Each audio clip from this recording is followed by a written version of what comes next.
I've never seen you before in my life.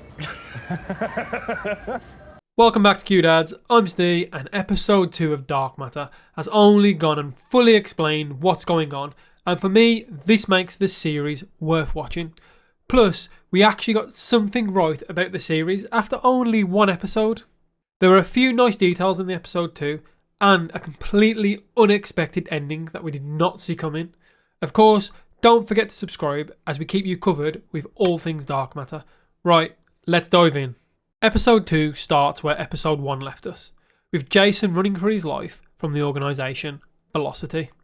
It's interesting here that as he's on the run, he stops with a sign behind him that reads Resilience, literally highlighting how resilient Jason is in this whole situation. I think that's a nice detail. He then enters the bar, but the owners don't recognise him, making him realise something is truly wrong and different. We then go back to Jason 2, who is having trouble finding his bearings in the new reality. A coffee. We do notice here that the end of the banister on the stairs is loose, which later on is fine.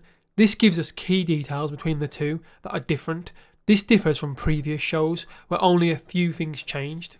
Here, everything from paintings to fixtures to food is different. Jason 1 learns the news from the doctor of who he is in this reality, and he learns that his family aren't around and his son doesn't even exist, which is a lot for him to take in.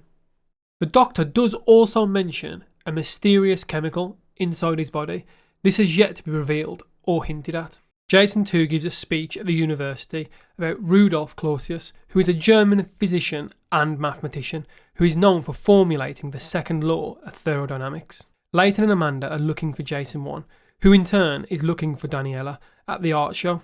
Here, Jason is given a choice of 3 cards to determine his route through the gallery. But does this also represent 3 possibilities or realities? We've only seen 2 Jasons, but a lot of things, like these 3 choices, point to a 3rd reality. Now, is this something similar to Constellation with a liminal space? I don't think so. Judging at all the hints dropped in this episode about choices creating timelines, I think we're potentially going down a multiverse rabbit hole.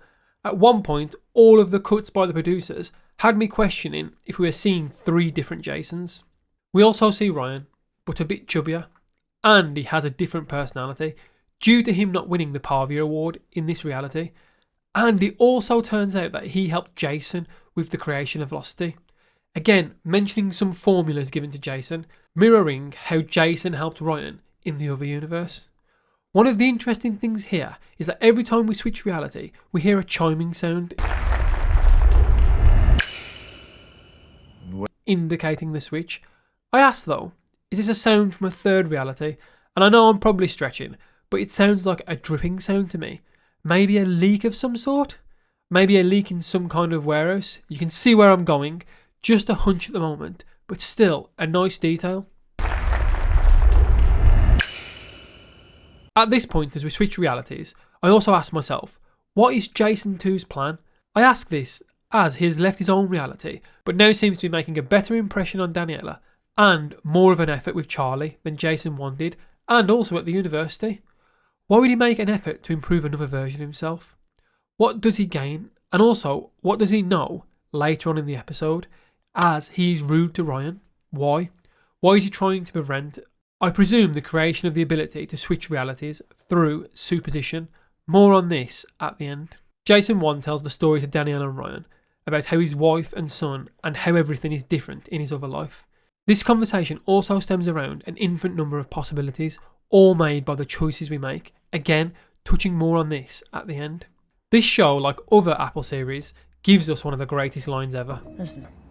You should eat a bag of dicks, and please let me microwave them for you first so they're nice and fucking hot for your mouth. Jason 1 and Daniela sneak into the house after leading Amanda on a bit of a goose chase. They then search for clues on what has happened and why he's in this reality. We then get 2 of the best scenes for me, highlighting how good this show is going to be and redeeming itself from episode 1. We see Jason 2 in a storage unit with an array of guns, weapons, strange devices, and of course the mask he had from the last episode. He steps into the warehouse from the first episode, and if you check out our episode 1 breakdown, we do get this right. At this point, I question the need for all the guns and stuff. But based on the ending, it kind of makes sense. Has Jason had to fight before? Or are Velocity hunting down their missing people? Could Jason 2 have been tasked with hunting down the missing members? Hence, Jason 1's warm welcome when they thought Jason 2 had returned back. It's revealed that he has created a superposition, but on a larger scale, meaning we aren't just dealing with things on an atom level, but he essentially created a gateway to another reality. And my questions around this are, is this just a gateway to one reality, Jason 1's? Can this lead to other unknown realities, and even more multiple Jasons, as hinted at with the infinite number of possibilities? Plus, will this allow other things like vehicles, weapons, and even groups of people to move through realities in some way, getting ahead of tech or learning secrets of other people? The other final scene gives us a massive shock as a member of Velocity enters Daniella's house to confront Jason 1 and within seconds shoots Daniela in the head, killing her. This was one of those moments I sat right up and just sat in shock. But does this mean only one version of Daniela now exists? And how will Jason 2 feel of this news? Will we travel to another reality to bring back another Daniela? Or, ironically, did the events of Jason 1 meeting Daniela in Jason 2's universe cause a third reality to split at the point of her death? Overall, this episode was clearly a bigger jump from the first, and yes, I think both episodes are needed to get fully invested into this series. They have left little to speculate, as they did reveal at the end the whole concept that Jason 2 created this device, this superposition, but on a grander scale, meaning he can freely move between realities as he pleases. But what is the end game here? Now, me and Ben did predict in our first breakdown that this would be contained to a fixed anchor point rather than happening to an individual, and this fixed anchor point being the warehouse. Now this starts me thinking, surely Velocity would know the whereabouts of these boxes, so clearly Jason 2 created this in secret. Has he been able to create others? Will we see Jason 2 swapping between more realities? And the reason I think this is, as they mentioned through the episode, there was a choice that dictated the paths these two Jasons took, this being Jason choosing to pursue his career or help Daniela raise their child. Now clearly the path splits here, but I find myself asking the question, what causes a path to split? And following on from a previous thought, could the death or non-existence of a person cause this split? As it's clear, Charlie only exists in one reality, as Daniela chose not to take the pregnancy to full term in Jason 2's reality. So I'm calling it now, a death is needed to create a new branch. This even goes back to episode 1, where I did say, was Jason killed by the taxi in a different universe? Following on, an odd detail is that Jason 2 actually installed a security camera to watch this superposition device. I think this is because he knows that Jason 1 is smart and will reach out to Ryan to build or understand how to get back to his own reality. And to stretch on that, Ben thinks that's when we'll see the introduction of a different reality, as maybe they will have some wrong variables, one of the many infinities. Is Jason watching the camera because he knows other Jasons may be after him, similar to the multiple versions of Kang in Disney's Loki, or something similar to Jet Li's The One from 2001?